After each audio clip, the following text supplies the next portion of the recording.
যদি সাল খ্রিস্টাব্দ রানিং হয় তাহলে এর থেকে আমরা স্পষ্ট হয়ে গেলাম কেউ না কেউ 2024 বছর আগেটাকে গণনা শুরু করেছিল। কথা ঠিক না বেঠিক?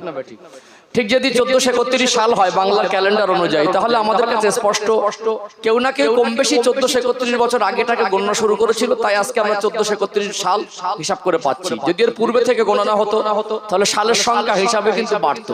কথা ঠিক না বেঠিক? তবে এই যে বাংলা ইংরেজি ক্যালেন্ডার তৈরি করেছে মানুষ বা ভিন্ন ভাষায় ভিন্ন কোন দেশে তাদের পার্সোনাল কোন ক্যালেন্ডার থাকতে পারে। তবে আমাদের নলেজে আমরা বাংলা ইংরেজিটা ভালোভাবেই জানি, বাংলা ভাষী বাঙালি হিসেবে বাংলাটাও নলেজ আছে, আর ইংরেজি ক্যালেন্ডারটা বিশ্বের বিভিন্ন ন্যাশনাল ভাবে সবার কাছে পরিচিত। কথা ঠিক না বেঠিক? তবে এই বাংলা ইংরেজি মানুষের তৈরি, কিন্তু আমরা যে ধর্মীয় দৃষ্টিকোণ থেকে হিজরি সনের আমরা যে 12 মাস মুহররম থেকে শুরু করে জিলহজ পর্যন্ত এই 12 মাসে এক বছর এর যে ক্যালেন্ডারের সৃষ্টিকর্তা দুনিয়ার মানুষ নয়, স্বয়ং আমার আল্লাহ। বলুন সুবহানাল্লাহ। ছোট্ট একটা তথ্য তুলে দেই। আমার পূর্বে মাওলানা সাহেব ওয়াজ করছিলেন, নিশ্চয়ই কোন নবীদের জীবনের ঐতিহাসিক ঘটনা তিনি তুলে ধরেছেন সংক্ষিপ্ত আকারে হয়তোবা। আপনারা জানেন দুনিয়ার সৃষ্টি থেকে নিয়ে শেষ পর্যন্ত এই মুহররম মাসের 10 তারিখের সঙ্গে একটা সম্পর্ক আছে, আছে না? শরীয়তের পরিভাষায় ইয়াউমাল আশুরা, ইয়াউম অর্থ হলো দিন, আশারাতুন অর্থ হলো 10। মুহররম মাসের 10 তারিখের দিনের গুরুত্ব, মহত্ব, তাৎপর্য অনেক বেশি এবং 313টা ঐতিহাসিক ঘটনা আছে। কটা? 313টা। তার মধ্যে একটা হলো কারবালার প্রান্তরে জান্নাতি যুবকদের সরদার হযরত ইমাম হোসেন রাদিয়াল্লাহু আনহু সহ তার সাথী সঙ্গীদের উপরে যেভাবে নির্মমভাবে আঘাত করে শহীদ করা হয়েছিল, সেটা মুহররম মাস আসলে গোটা বিশ্বের মুসলমানের অন্তরটাকে আরেকবার করে কাঁদিয়ে দেয়। অতএব কখনো কখনো এই যে ঘটনাগুলো আমরা শুনি, নূহ আলাইহিস সালামের সময় আল্লাহ পাক প্লাবন দিয়েছিলেন। আমি যেটা তথ্য তুলে ধরবো বলে নতুন করে ঘটনা রিপিট করছি না, আমি একটা তথ্য দেব আপনাদেরকে যাতে আমাদেরকে অনেক কিছু থেকে জানা হবে। তোই প্লাবনে আল্লাহ পাক পানির পরিমাণ এত বেশি দিয়েছিলেন, দুনিয়ার সবথেকে উঁচু পাহাড়টাও 40 দিন পানির তলায় ডুবেছিল। কতদিন? 40 দিন। 40 দিন পরে কিনারা হলো ওই কিস্তিটা জুদি নামক পাহাড়ে গিয়ে আশ্রয় পেল। ওটা মুহররম মাসের 10 তারিখ শুক্রবার। ঠিক মুসা আলাইহিস সালামকে আল্লাহ ফিরাউনের হাত থেকে নাজাত দিয়েছিলেন। নমরুদের অগ্নিকুণ্ড থেকে আল্লাহ পাক নবী ইব্রাহিম আলাইহিস সালামকে হেফাজত করেছিলেন এবং হযরত ইউসুফ আলাইহিস সালামকে কূপ থেকে হেফাজত করেছিলেন। হযরত ইউনূস আলাইহিস সালামকে আল্লাহ পাক মাছের পেট থেকে হেফাজত করেছিলেন। এগুলো যদি আমরা ওয়াজের মাধ্যমে বলি, আমরা হিজরি সন করছি 1446। যদি কেউ ঘুরিয়ে বলেন কোন নবীর ঘটনা, নূহ আলাইহিস সালামের ঘটনাকে বলছেন, আদম আলাইহিস সালামের তওবা কবুলের ঘটনাকে বলছেন, ইউসুফ আলাইহিস সালাম, ইউনূস আলাইহিস সালাম, ইব্রাহিম আলাইহিস সালামের ঘটনা বলছেন, ওটা কত বছর আগে? কেউ যদি প্রশ্ন করে তাহলে আনুমানিক আমরা নির্দিষ্ট সাল বলতে পারবো না, তবে আনুমানিক কয়েক হাজার বছর আগে হবে। কথা ঠিক না বেঠিক? আনুমানিক কয়েক হাজার। এখন যদি কেউ আপনাকে প্রশ্ন করেন যে আপনি সাল শো করছেন হিজরি সন 1446 আর 2000 বছর আগের ঘটনা, কয়েক হাজার বছর আগের ঘটনাকে মুহররম মাসের 10 তারিখ কোন ভিত্তিতে বলছেন? এটা একটা বড় প্রশ্ন। কথা কি বুঝতে পারছেন? তাহলে এটাকে প্রমাণ করতে গেলে একটু তথ্য জানা দরকার আছে না? আপনার মনে প্রশ্ন জাগতে পারে, কেন আমাদের শিক্ষার শেষ নেই? আপনার কাছে যদি কোনো শিক্ষা থাকে, আমি আপনার বয়সের বড় হই, আপনার থেকে আমার দামি সার্টিফিকেট থাকলেও ওই শিক্ষাটা আমি গ্রহণ করতে পারি। আমার কাছে একটা শিক্ষা থাকলে তার মানুষের কাছে সম্মান রেখে সেটাও পৌঁছে দেওয়া যেতে পারে। পারে কি পারে না? অতএব সম্মানিত ভাইরা, এখানে আমাদের ইসলাম যা বলেছে, আমাদের প্রিয় নবী তার সোনার জবানে যে কথাগুলো বলেছেন, অতএব ইসলামের ভিতরে যা কিছু আছে যেগুলো আমরা হক মনে করে জানি, প্রত্যেকটা কথা তত্ত্ব ভিত্তিক কথা, প্রত্যেকটা কথা সত্য কথা, এতে সন্দেহের অবকাশ পর্যন্ত নেই। বলুন সুবহানাল্লাহ। এখন যদি কোন নবীর ঘটনা উলামায়ে কেরামরা বলেন, আমার ধর্মের ভিত্তিতে আমি যদি বয়ান করি যে মুহররম মাসের 10 তারিখ শুক্রবারে ঘটেছিল, হাজারো আমরা 1446 সাল এটাকে আমরা যদি শো করি, তবে ওটা মুহররম মাসের 10 তারিখ ঘটেছিল। এর স্পষ্ট দলিল এবং ব্যাখ্যা আমাদের কাছে আছে ইনশাআল্লাহ। একটু ব্যাখ্যাটা দেব, দরকার আছে না? দরকার আছে না? নেই? জাস্ট একটু রেসপন্স দেবেন। একটু অ্যাক্টিভিটি থাকলে কথা বলতে ভালো লাগে, কারণ এখানে তো ফাঁকা ময়দানে একা একা বকার জায়গা না। এত মানুষ আপনারা বসে আছেন, একটু চোখে মুখে সম্পর্ক দেওয়া নেওয়ার যখন ব্যাপার, একটু দিলে আপনি গ্রহণ করছেন, একটু অ্যাক্টিভিটি থাকলে পৌঁছাতে ভালো লাগে, দিতে ভালো লাগে। কথা ঠিক না বেঠিক? মোটামুটি বুঝতে পারছেন তো? এগুলো আমাদের জানা দরকার আছে না? আছে না? এখন প্রশ্ন তো হতে পারে, অন্য কোনো ভিন্ন ধর্মাবলম্বী তো আপনাকে প্রশ্ন করতে পারে, তাহলে উত্তরগুলো আমাদের জানাও দরকার আছে। সম্মানিত ভাইরা, আসুন আগে এই হিজরি সন গণনা কবে থেকে শুরু হয়েছে আর কে শুরু করেছে এর একটা তথ্য তুলে ধরি। আল্লাহর নবী সাল্লাল্লাহু আলাইহি ওয়াসাল্লাম যখন তিনি হায়াতে ছিলেন তখনও হিজরি সন গণনার সূচনা হয়নি। আল্লাহর নবী সাল্লাল্লাহু আলাইহি ওয়াসাল্লামের ওফাতের পরে খলিফা হলেন হযরতে আবু বকর সিদ্দিক রাদিয়াল্লাহু আনহু, তখনও হিজরি সন গণনা শুরু হয়নি। দ্বিতীয় খলিফা হলেন হযরতে সাইয়্যিদনা ওমর ফারুক রাদিয়াল্লাহু আনহু, তখন তিনি বললেন, বিশিষ্ট সাহাবীদের নিয়ে মাশওয়ারা করলেন, মিটিং করলেন, আলোচনার মজলিস করলেন যে আমাদের যখন 12 মাস আছে তাহলে আমাদের একটা পার্সোনাল যদি ক্যালেন্ডার বা সাল হয় তাহলে আমাদের হিসাব সুবিধা হয়। আমরা কেন অন্য কোনো স্মরণ করব? আমরা ইসলামের অনুসারী, অতএব ইসলামে যখন 12টা মাস আছে তাহলে আমাদের একটা সাল যদি রানিং হয় আমাদের ক্যালেন্ডারে সুবিধা হবে, ইসলামের ইতিহাস সংরক্ষণের সুবিধা হবে। এই জন্য কোন সময় থেকে শুরু করা যায়? আলোচনার মাশওয়ারার মধ্যে থেকে সাহাবায়ে কেরামেরা তখন তো হায়াতে, বিশিষ্ট জ্ঞানীগুণী সাহাবারা এক এক মত প্রকাশ করেছিলেন। কেউ বলেছিলেন আল্লাহর নবী যেদিন দুনিয়ায় তাশরীফ এনেছিলেন ওই সময় থেকে হিজরি সনের সূচনা ধরা হোক, যেহেতু আল্লাহর নবী সাল্লাল্লাহু আলাইহি সাল্লামের হিজরত হয়েছিল মক্কা থেকে মদিনায়, তার জন্মভূমি ছেড়ে আল্লাহর হুকুমে মক্কার কুরাইশদের অত্যাচারের তার জন্মভূমি ত্যাগ করতে হয়েছিল, হিজরত করে মদিনা এসেছিল। হিজরত আর হিজরি, এই হিজরি সন আর হিজরত শব্দের মধ্যে একটা মিল আছে না? আছে না? অতএব একটা সময় সিদ্ধান্তে পৌঁছালেন ওমর রাদিয়াল্লাহু আনহুর খেলাফতের সময় যে হিজরতের সময়কাল থেকে আমরা প্রথম সন শুরু করি। তাহলে শুরু করা হচ্ছে ওমর রাদিয়াল্লাহু আনহুর শাসন আমলে। আল্লাহর নবীর ওফাত হলো মদিনায় 10 বছর তার সময় অতিবাহিত হলেন। হিজরতের 10 বছর পর আল্লাহর নবীর ওফাত হলো। আবু বকর সিদ্দিক রাদিয়াল্লাহু আনহুর খেলাফতের শাসন আমল ছিল 2 বছর 3 মাস, 10 দিয়ে 12 বছর প্লাস, এবং ওমর রাদিয়াল্লাহু আনহুর সময় তখন 12 বছর অতিবাহিত হয়ে গেছে হিজরতের সময়। এখন সেই সময় এসে নির্ধারণ করা হচ্ছে পিছনের কিছুটা ব্যাকডেট স্মৃতি হিসাবে আল্লাহর নবী সাল্লাল্লাহু আলাইহি সাল্লামের হিজরতের সময়টাকে থেকে সূচনা করা হয়েছে। তাহলে হিজরি সনের সূচনাকারী সাইয়্যিদনা হযরতে ওমর রাদিয়াল্লাহু আনহু, তার শাসন আমল থেকে শুরু হয়েছে। কিন্তু 12 মাসে 1 বছর এই সূচনা দুনিয়ার কোনো মানুষ করেনি, এটা আল্লাহ করেছেন। জোরে বলুন সুবহানাল্লাহ। যে খুতবার ভিতরে আয়াত পড়েছি, আল্লাহ পাক বলছেন সূরা আত-তাওবার 36 নম্বর আয়াত খুলবেন।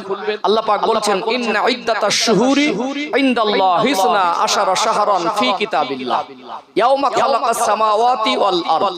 আল্লাহ বলছেন যেদিন থেকে আমি আসমান জমিন সৃষ্টি করেছি সেদিন থেকে আমি আল্লাহ নিজে সিদ্ধান্ত করেছি 12 মাসে 1 বছর, সেটা আমি আল্লাহ নিজেই আসমান জমিন সৃষ্টির পরপরই লহে মাহফুজে কোরআনের আয়াত দ্বারা সংরক্ষণ করেছি। বলুন সুবহানাল্লাহ।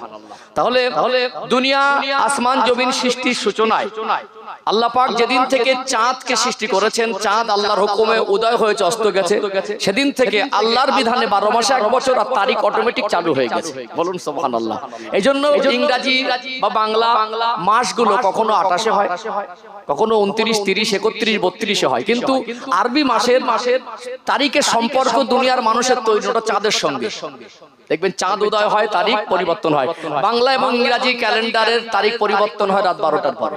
কথা ঠিক না বেঠিক? কিন্তু আরবিতে রাতটা আগে আসে। এই ধর্মীয় দৃষ্টিকোণ থেকে হিজরি সনের যে 12 মাসে 1 বছর, এই রাতটা আগে আসে। কারণ চাঁদ উঠে গেলেই আমরা যে ঈদের নামাজ পড়ি, চাঁদটা তো মাগরিবের পরপরই দেখতে পাই কি পাই না? অতএব মাগরিবের নামাজ পড়ে চাঁদ দেখলাম মনে নতুন তারিখ আমরা পেয়ে গেলাম। তখন আর যেই 30টা হোক আর 29টা হোক আমরা রোজা সমাপ্ত করে চাঁদ দেখার একটা গুরুত্ব দেই। হয়তো চাঁদ দেখতে পেলাম পশ্চিম গগনে, পশ্চিম আকাশে, তখনই আর ওই রমজান মাস থাকে না, চাঁদ দেখার সাথে সাথে শাওয়াল মাস এসে যায় কি যায় না? অতএব এই যে 12 মাসে 1 বছর চাঁদের সঙ্গে তারিখের সম্পর্ক। অতএব আল্লাহ যেদিন থেকে আসমান জমিন সৃষ্টি করেছেন, যেদিন থেকে আল্লাহ পাক চন্দ্রকে সৃষ্টি করেছেন আল্লাহর বিধানে, সেদিন থেকে আমার আল্লাহ 12 মাসে 1 বছর সেটা লিপিবদ্ধ করেছেন, সেটা সিদ্ধান্ত করেছেন। বলুন সুবহানাল্লাহ। আল্লাহ পাক কোরআন শরীফে বলছেন মিনহা আরবাতুন হুরুম, এই 12 মাসে 1 বছরের মধ্যে 4টে মাস হলো অধিক সম্মানী। আমরা জানি রমাদানুল মুবারক মাস শ্রেষ্ঠ মাস, রহমতের মাস। তারপরে আল্লাহ বলছেন যদি শ্রেষ্ঠ কোনো মাস থাকে সেটা হলো মুহররমুল হারাম মাস, এটা সম্মানী মাস। 4টে কোন 4টে মাস? যে 4টে মাসের কথা আল্লাহ কোরআন শরীফে বলেছেন, হযরত আবু বকর সিদ্দিক রাদিয়াল্লাহু আনহু তিনি বর্ণনা করছেন ওই 4টে মাস হলো 3টে ধারাবাহিক। তিনটে হলো ধারাবাহিক, বছরের শেষ 2 মাস জিলকদ জিলহজ মানে বছর শেষ, আর মুহররম মাস, এই তিনটে হলো ধারাবাহিক। বছরের শেষ 2 মাস আর বছরের শুরু মাস, এই 3টে মাস ধারাবাহিক। আর একটা হলো রজব মাস। এই 4টে মাস হলো আল্লাহর কোরআনের স্পষ্ট ভাষায় 4টে মাস সম্মানী মাস। আমাদের আল্লাহর নবী সাল্লাল্লাহু আলাইহি সাল্লাম বলছেন এই 4 মাসের মধ্যে শ্রেষ্ঠ মাস হলো মুহররম মাস। অতএব এটা আল্লাহর মাস, শাহরুল্লাহ বলা হয়েছে। বলুন সুবহানাল্লাহ। এই জন্য মুহররম মাসের গুরুত্ব বেশি না কম? বেশি না? প্রত্যেকটা নবী মুহররম মাসের 10 তারিখে রোজা রেখেছেন, আমাদের নবীও রেখেছেন। অতএব আমার পূর্বে যতটুকু মাওলানা সাহেব আলোচনা করছিলেন, যতটুকু আমার নলেজ এসেছে, বারবার রিপিট করা আপনাদের অধৈর্য লাগবে, আর একই কথা বারবার বলতে ভালো লাগে না। আমি মনে করেছিলাম একটা তথ্য তুলে ধরবো, এই তথ্য থেকে কিছু তো আমাদের জানা গেল। কোন নবীর ঘটনাকে যদি আমরা বলি, মুহররম মাসের 10 তারিখ শুক্রবার ছিল, সাল গণনার সূচনা হতে পারে হিজরতের সময় থেকে ধরা হতে পারে, ওমর রাদিয়াল্লাহু আনহুর সময় থেকে চালু করা হতে পারে, কিন্তু চাঁদ সূর্য সৃষ্টি হওয়া, আসমান জমিন সৃষ্টি হওয়া, সেদিন থেকে যে 12 মাসে 1 বছর, আর সেদিন থেকে যে আল্লাহ এই আরবি মাসের সূচনা করেছেন, তারিখ চালু হয়ে গেছে, এতে সন্দেহের অবকাশ নেই। কারণ আল্লাহর কোরআন সাক্ষী দিচ্ছে, সূরা তাওবা 36 নম্বর আয়াত। আর আল্লাহর কোরআন সম্পর্কে আল্লাহ পাক বললেন, যালিকাল কিতাবু লা রাইবা ফি, ভুল তো দূরের কথা, সন্দেহের অবকাশ পর্যন্ত নেই। কথা ঠিক না বেঠিক? আসুন আমরা এই মুহররম মাস আসলে একটা মাহফিল করি, এর থেকে করণীয় বর্জনীয় যেমন আলোচনা হয়, যেমন শরীয়তের জ্ঞান অর্জন করি, ঠিক সাথে সাথে আমরা এই মাহফিল থেকে প্রত্যেকটা এরকম দিন শরীয়তের আলোচনার মাহফিলে আমরা দোয়ার মাধ্যম থেকে সমাপ্ত করি। কথা ঠিক না বেঠিক? দোয়া কতটা প্রয়োজন, এরকম দিন শরীয়তের মজলিস আদিও কি আমাদের জন্য প্রয়োজন আছে না নেই? আজকে 2023 সাল অতিবাহিত করে আমরা 24 সাল অবস্থান করছি। তবে কখনো কখনো কিছু মানুষের মুখে শোনা যায় জলসা দিয়ে লাভ নেই। কথাটা কতটা যৌক্তিক? আসলে জলসার প্রয়োজন আছে কিনা? আজকে এই জলসা মাহফিলকে কেন্দ্র করে মানুষের মধ্যে এরকম একটা ব্যাড কমেন্ট, এরকম একটা বাজে চিন্তাধারা কেন এসেছে? এর ভিতরে হয়তো জলসা কমিটি বা জলসা যারা বক্তব্য দেন তাদের ভিতরে কিছু হয়তো অযোগ্যতার কিছু প্রকাশ পাচ্ছে, যার কারণে হয়তো মানুষ এটাকে নেগেটিভ ভাবে নিচ্ছে। এর একটা সুস্পষ্ট ব্যাখ্যার দরকার আছে না? আছে না? সম্মানিত ভাইরা, তবে আমরা এই মুহররম মাস আসলে আমরা কারবালার ঘটনার দিকে তাকিয়ে থাকি। এটা একটা আমাদের মানুষের চিন্তাধারা হয়ে গেছে। যতই ভালো ভালো কথা মানুষকে বলেন, কারবালার ঘটনা যদি না বলা হয়, ইমাম হোসেন শহীদের ঘটনা যদি না বলা হয়, অবশ্যই বলা দোষের নয়, বলতে হবে। কারণ আল্লাহর নবী সাল্লাল্লাহু আলাইহি সাল্লাম বলেছেন, যে ব্যক্তি আমার কলিজার টুকরা দৌহিত্র হযরত ইমাম হাসান হোসেন রাদিয়াল্লাহু আনহুমাকে ভালোবাসলো, সেজন্য আমি রাসূলকে ভালোবাসলো। যে ব্যক্তি এই বাচ্চা দুটাকে কষ্ট দিল, সেজন্য আমি রাসূলকে কষ্ট দিল। নিশ্চয়ই আহলে বায়াত নবী পরিবারের উপরে আমাদের প্রাণ ভরা শ্রদ্ধা, ভালোবাসা, ভক্তি থাকবে। কারণ তাদের ভালোবাসা আল্লাহ রাসূলের ভালোবাসা হয়। আর যখনই আল্লাহ রাসূলের ভালোবাসার মধ্যে আওতায় পড়ে, মান হাব্বানি ফাকাদ হাব্বাহুল্লাহ, নবী বলছেন যে আমাকে ভালোবাসলো সেজন্য স্বয়ং আল্লাহকেই ভালোবাসলো। বলুন সুবহানাল্লাহ। কথা কি বুঝতে পারছেন? অতএব এই যে কারবালার প্রান্তর ইতিহাসের কথা আপনারা শুনছিলেন, বেশ আমার পূর্বের বক্তা ধারাবাহিকভাবে খলিফাদের শাসনামলের কিছু চিত্র প্রেক্ষাপট তিনি তুলে ধরছিলেন। অতএব এই যে ইসলামিক রাষ্ট্র শাসনটা কি, আমরা মুসলমান কাকে বলে, আমার ইসলাম ধর্ম অবলম্বী, ইসলামের প্রকৃত পক্ষে ব্যাখ্যাটা কি, এগুলো আমরা যদি না জানি আমাদের জীবনও ইসলামের আলো আলোকিত হবে না, আর আমরা কারবালার ঘটনার মূল কারণও উদ্ঘাটন করতে পারবো না। আসলে বিশ্বাস করুন, ভারাক্রান্ত হৃদয় নিয়ে অত্যন্ত আফসোসের সঙ্গে বলতে হয়, আমি আপনি মুসলমান, আমরা জন্মসূত্রে মুসলমান হয়েছি, এটা আমাদের অনেক সৌভাগ্য, এটা আল্লাহর ভালোবাসা, করুণা। আমাদেরকে আল্লাহ পাক মুসলমান করে মুসলমানের ঘরে পাঠিয়েছেন। কথা ঠিক না বেঠিক? আমরা বড় হয়ে অন্য ধর্মাবলম্বী ছিলাম, ঈমান আনিনি, আমরা জন্মসূত্রে ঈমান পেয়েছি এবং আমরা ঈমানদারের ঘরে লালন পালন হয়েছি। কিন্তু আফসোস কি জানেন, কারোর যদি 40-50 বছর বয়স হয়, আমরা এই 50 বছর ধরে ঈমানদার, কিন্তু ঈমানদার কাকে বলে এটা ভালো করে জানি না। আমরা মুসলমান বলে দাবি করি, আমাদের ধর্ম ইসলাম। আপনি বাড়ি যাবেন, আপনার স্ত্রীকে, আমার কথাগুলো মেলান, আজকে বাড়ি যাবেন, স্ত্রীকে পাশে গিয়ে জিজ্ঞাসা করবেন, আপনি তো মুসলমান, আমি তো মুসলমান, আমরা সবাই জানি আমাদের ধর্ম ইসলাম, ইসলামটা কি আমাকে বলেন তো।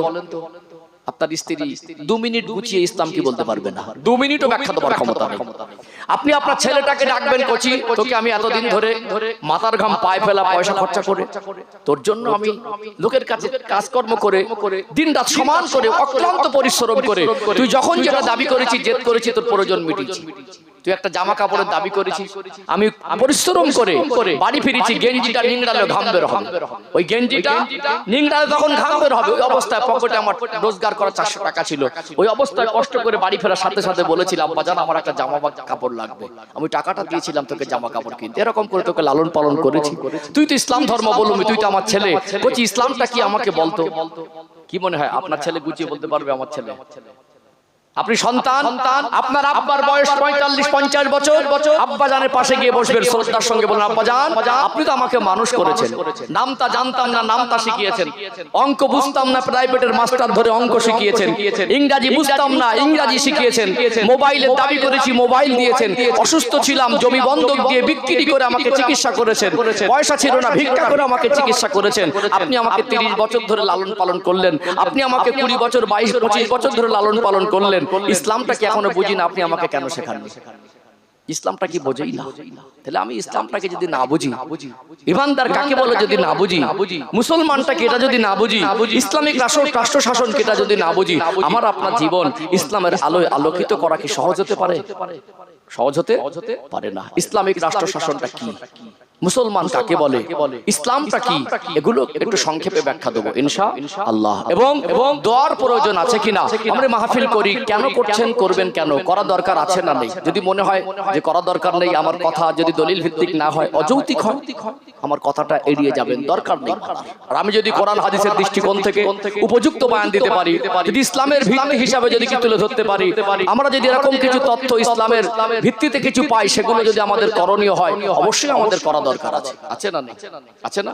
সম্মানিত ভাইরা, যাই হোক চলুন ছোট ছোট করে আগে বাড়ি, আমরা ইসলামিক রাষ্ট্র শাসন কি, ইসলামিক রাষ্ট্র কেমন হয়, আমরা একটু সংক্ষিপ্ত ব্যাখ্যা জানি, তারপরে মুসলমান কাকে বলে আমরা জানবো ইনশাআল্লাহ, এবং ইসলামটা কি সেটা আমরা জানবো, এবং আমি ধাপে ধাপে কয়েকটা পয়েন্ট ছোট ছোট করে আজকে আলোচনা করব। দোয়া কেন করব, মজলিস কেন করব, এর একটা আলোচনা করব ইনশাআল্লাহ। যেহেতু আমার পূর্বে মাওলানা সাহেব তিনি ছেড়ে গেছেন, যেখান থেকে কারবালার ঘটনার মুখোমুখি এসেছিলেন, আমি ওখান থেকে সমাপ্ত করে আমরা স্বল্প সময়ে দোয়ার মধ্যে সমাপ্ত করে ইনশাআল্লাহ মজলিস সমাপ্ত ঘোষণা দেবো ইনশাআল্লাহ। একটু প্রাণ ভরে তাকবীর দেন, নারী তাকবীর, আর একটু জোরে দেন না, নারী তাকবীর। শিমুলতলা গ্রামের মানুষ ঝিমিয়ে গেলে হবে, আমাদের ঈমান এখন অত কমজোর হয়ে যায় না, আরেকটা আওয়াজ দেন না, নারী তাকবীর। সিলসিলায়ে হক মুজাদ্দিদে জামান আহলে সুন্নাত ওয়াল জামাআত শিমুলতলা গ্রামবাসী বিন্দু, এই জলসার কমিটির সাহেবানগণ, নারী তাকবীর। চলুন একটু ছোট ছোট করে আগে বাড়ি ইনশাআল্লাহ। সোনার মানিকেরা, নওজোয়ান তরুণেরা, ও সোনার মায়েরা, যুবকেরা, আব্বারা মায়েরা, আল্লাহ পাক আমার আপনার তকদির, আমার আপনার নসিব, আমার আপনার কপালটাকে অনেক বড় করেছেন আল্লাহ পাক। দুনিয়া জমিনে অসংখ্য অগণিত আল্লাহ সৃষ্টিকে পাঠিয়েছেন, ওয়াজের মধ্যে আপনারা শুনে থাকেন আল্লাহ সৃষ্টি 18,000 মাখলুকাত। শুনেন না 18,000, তবে কেউ হয়তো একমত হবে না, 18,000 নির্দিষ্ট করে বলা যায় না, কখনো কম বেশি একটা দুটো হবে, তবে কম হবে না, বেশি হবে। ও ভাইজানেরা, সোনার মানিক যুবকেরা, আব্বারা মায়েরা, আল্লাহ সৃষ্টি যদি 18,000-এর বেশি হয়, এর মধ্যে একটা সৃষ্টি হলো মানুষ। আমার আল্লাহ পাক কোরআনুল কারীমের ভিতরে স্পষ্ট করে জানিয়ে দিলেন, ওয়ালাকাদ কাররামনা বানি আদম, আমি আল্লাহ আদম সন্তানকে সম্মানের জীবন দিয়েছি। আমরা আল্লাহ সৃষ্টির মধ্যে শ্রেষ্ঠ, আল্লাহ আমাদের সম্মানের জীবন দিয়েছেন। মানুষ জাতিকে আশরাফুল মাখলুকাত অর্থাৎ সৃষ্টির শ্রেষ্ঠ বলা হয়, কথা ঠিক না বেঠিক? আল্লাহ যদি মনে করতেন কুকুর বানাতে পারতেন না আমাকে? আল্লাহ যদি মনে করতেন শুকর বানাতে পারতেন, আল্লাহ পাক যদি মনে করতেন পায়খানার চেম্বারে ছোট ছোট পোকা হয়, ওই পোকা বানাতে পারতেন। আল্লাহ পাক যদি মনে করতেন আমাকে অন্য কোনো ধর্মাবলম্বীর ঘরে পাঠাতে পারতেন, শ্রেষ্ঠর শ্রেষ্ঠ করলেন, আল্লাহ পাক মুসলমানের ঘরে পাঠালেন, এটা আমাদের খুশনসিব, বলুন সুবহানাল্লাহ। অতএব আল্লাহ আমাদেরকে সৃষ্টির শ্রেষ্ঠ করেছেন। আমাদের জীবনে একটা বৈশিষ্ট্য হলো আমরা মানুষ, আল্লাহ আমাদের বিবেক দিয়েছেন, বুদ্ধি দিয়েছেন, এই বিবেক নামক সম্পদটা আল্লাহ আমাদের খাস করে দিয়েছেন, বলুন সুবহানাল্লাহ। আমাদের সৃষ্টিগত একটা বৈশিষ্ট্য, আমরা জড় পদার্থ নয়, আমরা একটা প্রাণী, আমরা জীব আর জড়ের মধ্যে পার্থক্য আছে না নেই? পাথর একটা জড় পদার্থ, ওকে ফেলে দিলে নড়তে পারে না, চলতে পারে না, বলতে পারে না, ওর বিবেচনা বিবেক বুদ্ধি বলে কিছু আছে? একটা জড় পদার্থ, একটা মরা পাথর, ওর কোনো জীবন বলে কিছু আছে? নেই। তাহলে পাথরের সঙ্গে মানুষের জীবনের পার্থক্য আছে না নেই? আল্লাহ আমাদের এমন পরিকাঠামোয় এমন ভাবে আল্লাহ সৃষ্টি করলেন, আমাদের চলতে হয়, আমাদের বলতে হয়, আমাদের কিছু করতে হয়, আমাদের ভাবনা চিন্তা করে সিদ্ধান্ত নিতে হয়। আল্লাহ আমাদের হাত দিয়েছেন, চোখ দিয়েছেন, কান দিয়েছেন, জবান দিয়েছেন। আল্লাহ আমাদের এমন ভাবে দিয়েছেন জন্ম থেকে মৃত্যু এই জীবনটাকে আমাদেরকে পরিচালনা করতে হয়। কথা ঠিক না ঠিক? তাহলে আমরা হলাম প্রথম কথা সৃষ্টির শ্রেষ্ঠ। আল্লাহ আমাদেরকে সেই তকদির, সেই ক্যাটাগরি দিলেন। আল্লাহ আমাদের এমন ভাবে সৃষ্টি করলেন জীবনটাকে চলতে হবে। তাহলে আমরা সৃষ্টির শ্রেষ্ঠ হয়ে আমাদের আল্লাহ জবান দিলে বলে যা ইচ্ছা তাই বলবো। আল্লাহ আমাদের সৃষ্টির শ্রেষ্ঠ হয়ে, আল্লাহ আমাদের সৃষ্টির শ্রেষ্ঠ করে, আল্লাহ আমাদের দুনিয়ার জমিনে সম্মানের জীবন দিলেন। আল্লাহ আমাদের ক্ষমতা দিলেন বলে আমরা যেখানে ইচ্ছা যেভাবে ইচ্ছা ক্ষমতা প্রয়োগ করবো না। আল্লাহ যেমন সৃষ্টি শ্রেষ্ঠ করলেন, আমরা কিভাবে আমাদের জীবনটা জন্ম থেকে মৃত্যু পর্যন্ত অতিবাহিত করব, সুন্দর একটা নিয়ম পদ্ধতি, মানুষ্য জাতির জীবন যাপনের সুন্দর একটা নিয়ম পদ্ধতি আল্লাহ পাক দিয়েছেন। ওই মানুষ্য জাতির জীবন যাপনের নিয়ম পদ্ধতি যেটা আল্লাহ পাক দিয়েছেন, ওই নিয়ম পদ্ধতির নাম হলো ইসলাম। জোরে বলুন সুবহানাল্লাহ। কথা কি বুঝতে পারছেন? মানুষ্য জাতির জীবন যাপনের নিয়ম পদ্ধতি যেটা আল্লাহ পাক দেন, ওর নাম হলো ইসলাম। ও ভাইজানেরা, সোনার মানিক যুবকেরা, আব্বারা মায়েরা, দুনিয়া জমিন আল্লাহ পাক যখন থেকে মানুষ পাঠিয়েছেন, যখন মানুষ্য জাতি তাদের মনুষ্যত্ব বোধ ভুলে যায়, যখন মানুষ্য জাতি আখিরাত ভোলা হয়ে যায়, যখন মানুষ্য জাতি তার সৃষ্টিকর্তাকে ভুলে যায়, যখন মানুষ্য জাতি আখিরাত ভুলে, জাহান্নামের কথা ভুলে, নিজের মনুষ্যত্ব ভুলে, তখন অন্ধকারে ডুবে যায়, যখন মানুষত্ব হারিয়ে ফেলে, আমার আল্লাহ বড় দয়াময়, আল্লাহ পাক বড় মেহেরবান। ওই মানুষ্য জাতিকে আমার আল্লাহ সুপথের পথিক বানানোর জন্য, সুপথ দেখানোর জন্য আল্লাহ দয়া করে মেহেরবানি করে যুগ যুগ ধরে ওই মানুষ্য জাতির মাঝে আমার আল্লাহ একজন একজন একজন একজন করে নবী প্রেরণ করে থাকেন। জোরে বলুন সুবহানাল্লাহ। মানুষ যখন তার দায়িত্ব ভুলে যায়, তার মনুষ্যত্বর কথা ভুলে যায়, তার কর্তব্য ভুলে যায়, তার সৃষ্টিকর্তা দেখে দেওয়া সুপথ ভুলে যায়, আল্লাহ পাক আবার তাকে সুপথের পথিক বানানোর জন্য, তাকে স্মরণ করিয়ে দেওয়ার জন্য, তাকে ফিরিয়ে আনার জন্য আল্লাহ পাকের তরফ থেকে মানুষ্য জাতির মধ্যে নিখুঁত কোয়ালিটিফুল মানুষ আল্লাহ পাক যাতে আলা চরিত্র দিয়েছিলেন, আল্লাহ পাক যাতে সাধারণ মানুষের থেকে অসাধারণ জীবন দিয়েছিলেন, নবীদেরকে আল্লাহ প্রেরণ করে তাদেরকে সাবধান করে সুপথের পথিক বানানোর জন্য যুগ যুগ ধরে আল্লাহ নবীদের পাঠিয়েছেন না পাঠায়নি? পাঠিয়েছেন না? দেখবেন আজ থেকে 30-40 বছর আগে একরকম পরিবেশ ছিল, বর্তমান সময় একরকম পরিবেশ। আজ থেকে ইতিহাস যারা আমরা পড়াশোনা করি, যারা জেনারেল শিক্ষিত, আমরা জানি 200-500 বছরের ইতিহাস একরকম পরিবেশ দুনিয়া ছিল। ছিল কি ছিল না? যুগ যুগ ধরে আল্লাহ নবী রাসূলদের পাঠালেন কেন? যে সময়ের যে নবীকে পাঠিয়েছেন সেই সময়ের মানুষদের জন্য আল্লাহ উপযুক্ত আদেশ নিষেধ আল্লাহ পাক ওই নবীর মাধ্যম দিয়ে আল্লাহ তাদের কাছে পৌঁছে দিয়েছেন। কথা ঠিক না ঠিক? অতএব এটা আল্লাহর দ্বীন, এটা ইসলাম।